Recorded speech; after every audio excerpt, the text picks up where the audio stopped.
75వ కీర్తన గురించి ధ్యానించుకున్నాం. గొడవ చేయొద్దు. 76వ కీర్తన ధ్యానించుకున్నాం. 76వ కీర్తన ధ్యానించుకున్న తర్వాత కొన్ని విషయాలు మనం నేర్చుకున్నాం. నాతో కూడా కలిసి చెప్పండి.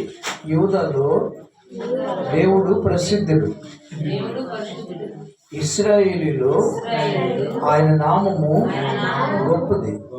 యెరూషలేములో ఆయన గుడారం ఉన్నది, సియోనులో ఆయనకు ఆలయం ఉన్నది. అక్కడ వింటి అగ్ని బాణములను, కేడములను, కత్తులను, యుద్ధాయుధములను ఆయన విరుగుగొట్టును.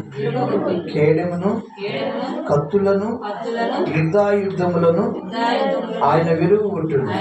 దుష్టమృగముల నుండి పర్వతముల సౌందర్యము కంటే నీవు అధిక తేజస్సు గలవాడు. కఠిన హృదయులు దోచుకొనబడి ఉన్నారు, వారు నిద్రించి ఉన్నారు. పరాక్రమశాలులందరి బాహుబలము హరించును. యాకోబు దేవా, నీ గద్దింపునకు రథసారథులకు గుర్రములకు గాఢ నిద్ర కలిగెను. నీవే భయంకరుడవు. నీవు కోపపడు వేళ నీ సన్నిధిని నిలువగలవాడెవడు?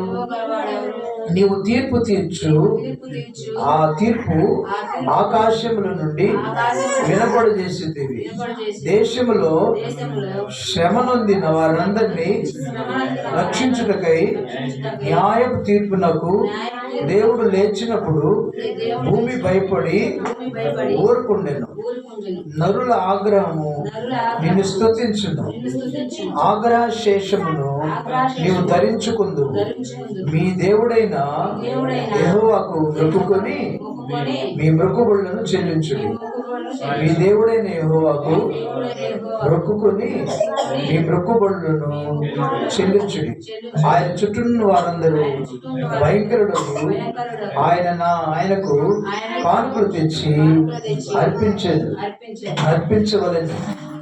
అధికారుల పొగరును ఆయన అణిచివేయును. అధికారుల పొగరును ఆయన అణిచివేయును. చెప్దాం. భూరాజులకు ఆయన భీకరుడు. దేవుడి మాటలు మన వినికిడిలో దీవించుగా. ఆమె చెప్తాం. ఆమె